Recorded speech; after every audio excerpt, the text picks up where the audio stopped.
Hello, everyone, and welcome back to GodSaw's Turnbuckle. And, just to start off this particular video, I did want to go ahead and say that my initial intention of this video was to make a full review of AEW's Full Gear. But unfortunately, due to how busy I ended up being both on Saturday night and Sunday in general, I was not actually able to see the entire show. I have only personally seen basically the beginning of the show up until Darby Allin and Pac had their match, and I did get to see the main event between Hangman Adam Page and Samoa Joe.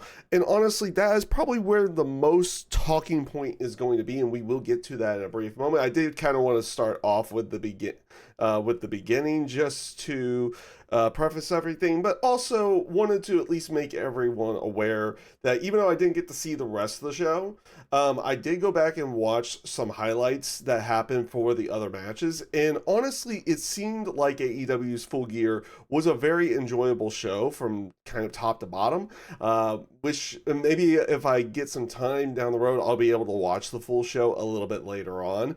But I did like the aspects of the beginning of the show. Again, for the second straight month, they had a match that started on the tailgate brawl that went into the pay-per-view itself, with the CMLL trios titles match, and it was honestly it's a good way of having the action start with the start with everything. Mystico was taken out before the pay-per-view started, so I didn't necessarily see everything that happened on the tailgate brawl at that point in time. But I did like the whole aspect of them coming into the pay-per-view, and basically everybody was brawling in the ring as the pyro was going off and everything started for the pay-per-view. That was a nice little touch. The aspect of Okada making a full entrance, because he did not show up at the tailgate brawl in the beginning of the match, making a full entrance in the middle of the match, I thought was absolutely brilliant, and his actions with Takeshita were absolutely brilliant as well, which of course ended up costing them the match as well, where Mystico actually returns, and then he will tap out Hechicero, and honestly, I thought it was a good start off to the show. The only main thing about this that this is the second straight time that they've started off a pay-per-view like this, and I do feel like something like that would have a little bit of a diminishing return, and it would not be something that would work every single time, or if you basically are expecting it every single time, it would be more of a diminishing return. So hopefully it's not something that they use for every single pay-per-view. Like every now and again, makes perfect sense. It's a nice way to start off the pay-per-view, having the action already going, and you technically are getting something that was happening on the tailgate brawl or the buy-in or something like that. But doing it every single time, not so much. The other match that I did get to see beforehand was the Pac Darby Allin match, which I thought was a really good match as well. I do like the whole aspect that Pac goes in there expecting to basically be able to out wrestle Darby the entire time, but Darby actually showed that he had wrestling behind him as well. It isn't just all about him using weapons and doing everything in that sense. Like Darby does have, like, they make mention to it, he has an amateur background to go along with it, so he was actually showing that he could wrestle within this match, and it forcing Pac to basically get the victory without with basically going away from what he said he was going to do, which was out wrestle Pac. Or sorry, I said that. Pac out wrestling Darby, but it was basically the other way around. Darby kind of out wrestled Pac and even had him in the Scorpion Deathlock at the end of the match, which forced Wheeler Yuta to have the distraction and Pac using the bat to get the victory. I thought that was really well done, and I thought it was a good way of ending out the going. Even though my prediction for that one was Darby Allin, I thought it was a nice little change, and especially with the aspect, because I did at least look at results afterwards, and watching the highlights, having Kyle O'Reilly beat Jon Moxley by submission again, it does play off of that aspect. the one thing is going to be here is like, when is this whole Darby Allin versus the Death Riders thing really going to end? Because I am kind of interested to see where Darby Allin is going to go after the Death Riders. But he's still going off this hell aspect that he's going to take everything away from Jon Moxley. So that is kind of what I had watched at the beginning. I didn't get to see everything in the middle. Again, I watched highlights for all the other ones, so I'm not going to go ahead and review those because I don't think those, or even give my thoughts on them, because I don't think that would be fair to that. But I did see the main event in full, which was Hangman Adam Page going up against Samoa Joe for the AEW World Championship inside a steel cage, and that I thought was a really good match. And the big talking point of this is the surprise finish of the show as well, which is Samoa Joe being the new AEW World Champion. And it brought up a question of whether or not it was too soon to take that AEW World title off of Hangman Adam Page. And to be honest with you, I've always been a person who has been more of a wait and see, let's see how this story plays out. Now, honestly, the one thing about this particular match, I thought it was a great steel cage match. It was relatively fast paced. It wasn't a super long match by any stretch of the imagination. It was booked, well, it was kind of overbooked in there.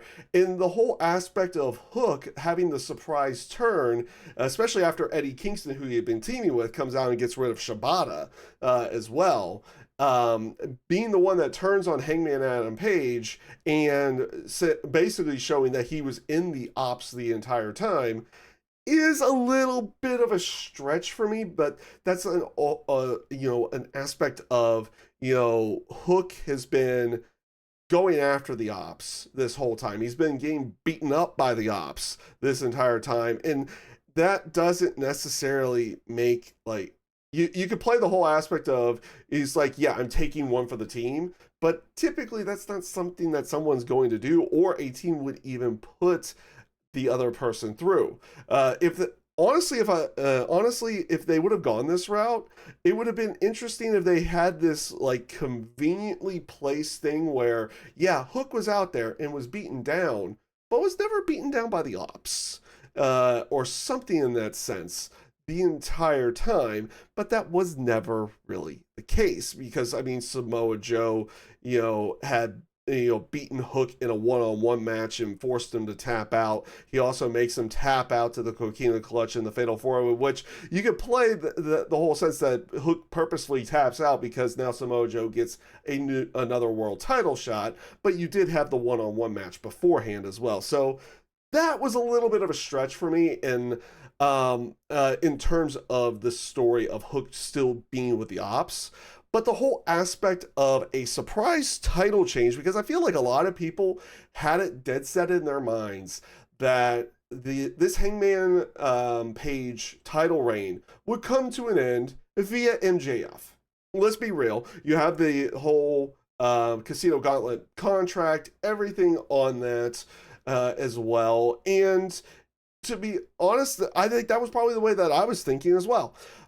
So to see a surprise title change here was honestly kind of refreshing to a certain degree.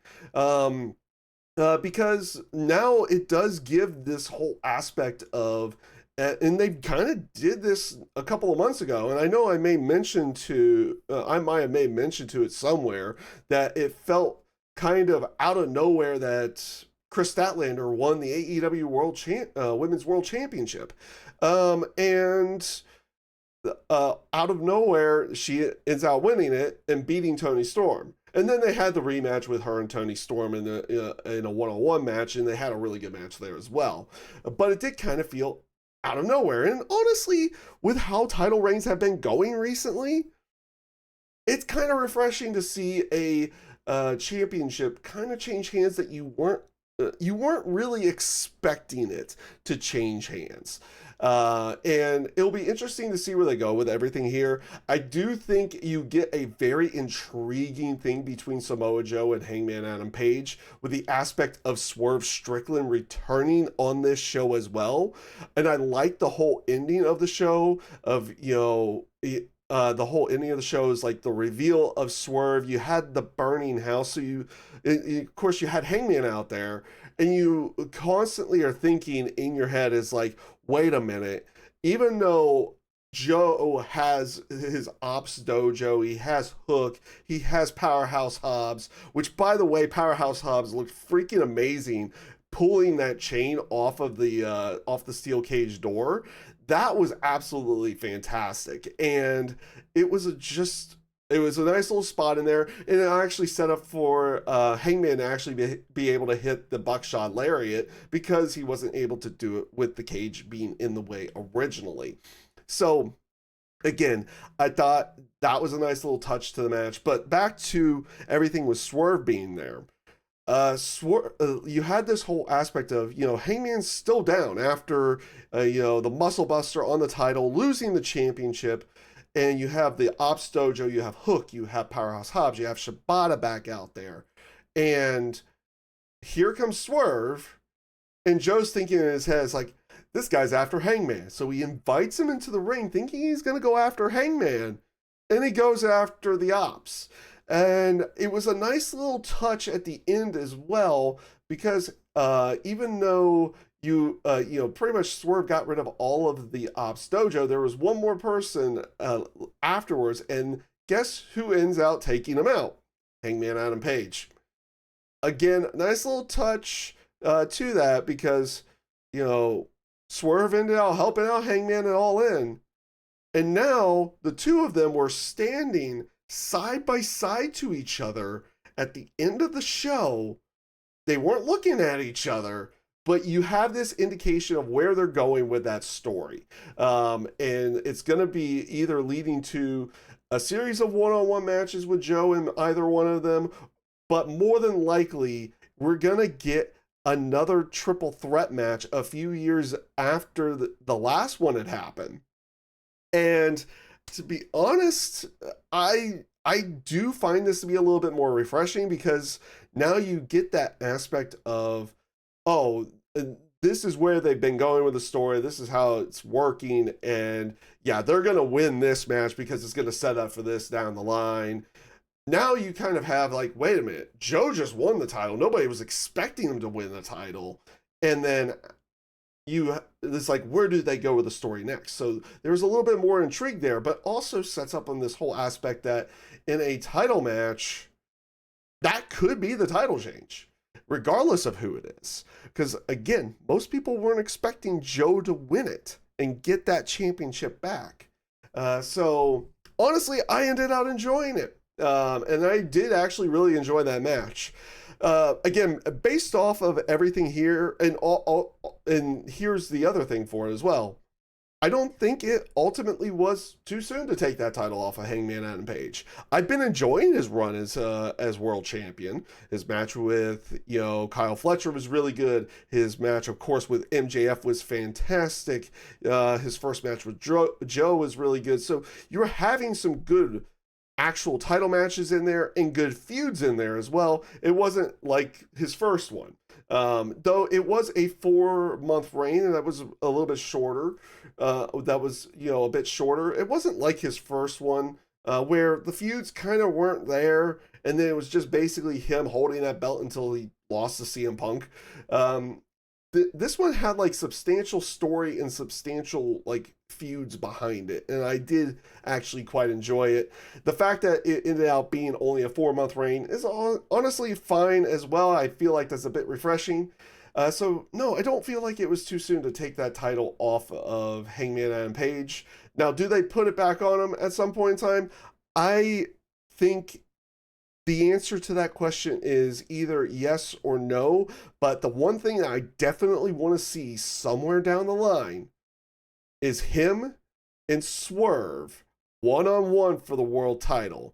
Based off their history and their feud, That needs to happen at some point in time. Whether Hangman is the champion at that time or Swerve is the champion at that time, I would like to see that happen. Go ahead and leave your thoughts and everything down below as well. Feel like if you did like everything, feel like doing so, go ahead and leave a like. Subscribe to the channel if you so wish. And with that being said, I hope you all take care, stay safe, stay healthy, and have a great rest of your day.